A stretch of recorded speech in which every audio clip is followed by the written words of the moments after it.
Good morning, everyone. I was contacted by a gentleman who suggested that maybe it's time I make a new install video, and it's always worth repeating. It's all good.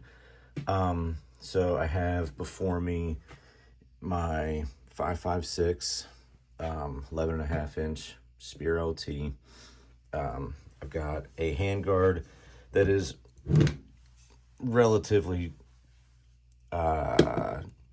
decked out, cumbersome, whatever you want to call it. Okay, I did that on purpose to kind of show what it's like dealing with this situation with only one window open. So anyway, the first thing is getting the original valve out. And all you need to do, if you look in there, and I can focus, there we go. There's a little pin right there by the, give me a punch. Right there, that little pin. You're gonna need to push that in and rotate this guy all the way around so that it's upside down. So I'm going to try to do that with the handguard on. I may need to set the phone down. Hold on one second. So we're pointing the gun at the sky, and the gun is obviously empty for sure because we're not fucking idiots, and we are trying to get the old valve out, and I'm struggling pretty hard. Okay, so that brings me to what I said in my instructions on the website. You may have to take the handguard off for your initial install, okay? So you're gonna have to remove the screws that would normally be found there. I never even install them. I've seen videos where the handguard, like the aiming still shifts or whatever. If you want to fix for that, I would suggest hitting up Arasaka for their zero retention clamp thing, which I do not have because, I'm constantly fiddle fucking with this and taking shit on and off. So I just deal with it, okay? This is really here to play with and to just frankly add shit to the handguard. Anyway, I digress. So we're gonna have to take this handguard off. And to do that, if you have the screws, remove them. And then you'll need to push that pin through. So that's the next thing I'm going to do off camera. I'm going to push that pin through, and then the handguard will slide off. You ready? Here we go. Watch this. So we're going to grab a little punch, or actually it's a screwdriver, and I'm going to just line that up. Give it a little tappy. There we go. And, all right. Now we're going to pull that off. You hear it? You hear it? That's the handguard coming off, right? Okay, so now that the handguard is off, obviously we have a lot more space to work with, and you can also see a little bit better. There's the button you're going to need to hit, right? So we're going to, I'm doing this one-handed, it's not super easy. I'm going to push that in, rotate that so it's upside down, pull it out, okay?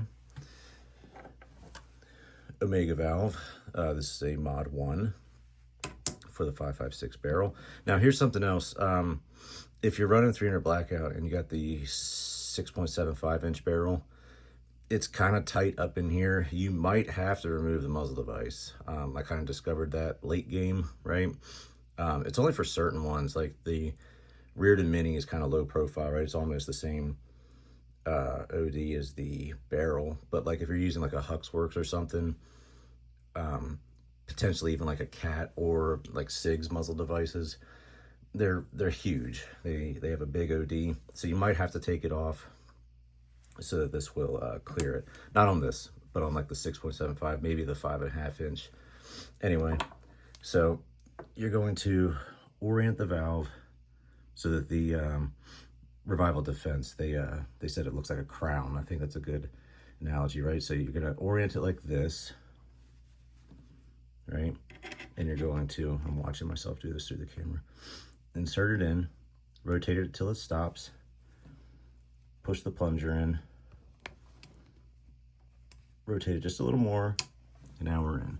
And if you notice, I've got little numbers on the valves to show you what position you're in. So if the number is in line with this shelf right here, that is the position you're in. So this is in position 4. Let's see if we can do this one-handed. 3, 2, 1. Okay. You can turn it by hand, but as you can see, I'm doing this one-handed here. It is a little stiff. I've said it a million times. I'll say it one more time. This was never meant to be a quick adjust system. I recommend doing your tuning for it with the handguard off so you can find the position that works for you, and then just kind of forget about it. That was the ideology behind this particular design. Okay. You know, other things might change in the future, but that's where it's at for now. Now, as far as adjusting it with the handguard on, seriously, like especially if you have, you know, a bunch of shit going on, it is tough. I'm not gonna lie. At least with the 11.5 inch 5.56. If you have the 16 inch where, you know, the barrel is longer and the handguard is also longer and your window is like a little further back, you should honestly be okay. The 300 blackout guns, the window for the gas block is so far back away from the end of the handguard, you should be okay there too. You know, just adjusting it by hand, reaching in there. I know Range Day Bro, he had a good little system going. He just reached in with his thumb or something, and he could do it one-handed because both sides of the handguard were open. So, yeah, it's just trickier with the 11.5. It gets really crowded on these things really fast. So just be aware of that. Now, as far as the screws go, I'm just trying to get this out one-handed. All right, I'm gonna set you down. Same thing, if you need to remove it, you push the plunger and rotate beyond either position 1 or position 4. If you want to adjust the screw, focus. If you want to adjust the screw, this one has the included solid screw in it. If you want to put a jet screw in it, first of all, always remove this from the barrel before you start fiddle fucking with the screws. If you're in a tuning session, I mean, there's live ammo around. Don't put that on me. Okay, just please take the valve out of the gun if you're going to change the screws. So just use the included wrench. If you lose it, it's 2.5 millimeters. Okay, you can get that anywhere. Frankly, I get mine on Amazon. They're very affordable. And yeah, so when you replace the screw, I think we found roughly 10 inch-pounds is plenty. If you're gonna put any kind of thread locker on it, don't go more aggressive than blue, okay? And literally just a drop.